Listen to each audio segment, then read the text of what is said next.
Hello everyone, welcome to my next video, that is germ theory of disease, that is Koch postulates. Before germ theory of a disease has been stated, the cause of a disease was suggested for occurrence by effect of supernatural phenomenon like planetary alignment or faulty environment. For an example, people were thinking that disease was spread through direct contact with other diseased individual, that is via seeds in the air, which was laterly suggested as the false theory. However, with subsequent development in the experimental work, research and new theories, older theories were replaced and germ theory is currently now been accepted as the true theory of microbiology. So, germ theory was mainly explained or suggested by Louis Pasteur and Robert Koch. These two were main pioneer of the germ theory. So for explaining the germ theory, they were used swan-necked flask experiment.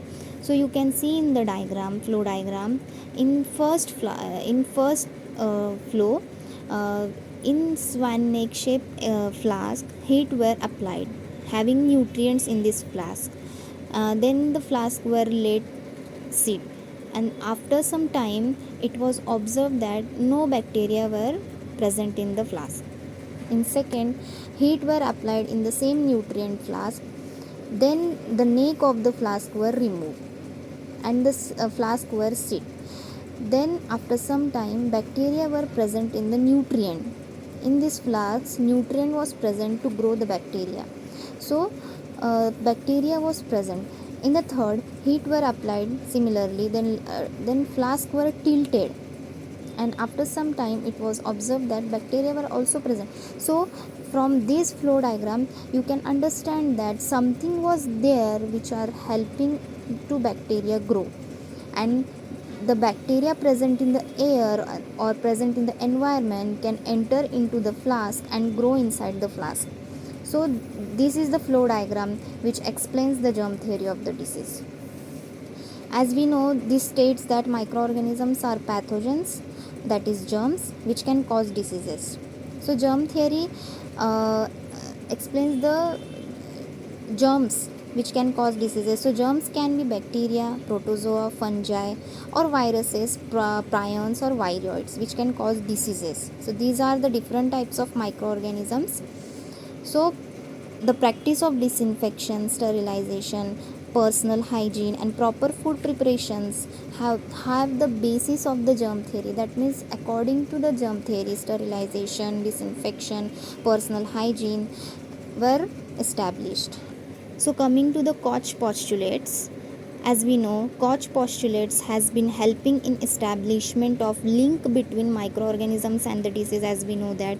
So this is the flow diagram which will explain the Koch postulates or the experiment which was carried out by the Robert Koch. So he took diseased animal. Firstly, he had diseased animal having this specific type of disease. Then from that diseased animal, he has isolated uh, his he has isolated some sort of cells, and under the microscope he has observed RBCs and some suspected pathogens which are germs, or you can say microorganisms. Under the microscope he has observed this type of image. Then after that he has cultured, or you can say grow, in the nutrient sample in the plate. Okay, so he has isolated pathogen, that is suspected pathogenic organism. Then after from isolating this, he had incubated this pathogen in healthy animal. So he has inoculated a pathogen in healthy animal, that is inoculate or grow. Inoculate means to grow. So he had inoculated in healthy animal which is not having any type of disease. Then after some days he has observed that this healthy animal dies due to suspected pathogen, and after that he subculture this particular pathogen for further related studies, that's for identification and classification. So in this way, through this flow diagram, he Robert Koch observed some sort of disease or some sort of pathogen is responsible for causing disease. So Robert Koch postulates four types of different postulates. So these are the main four postulates.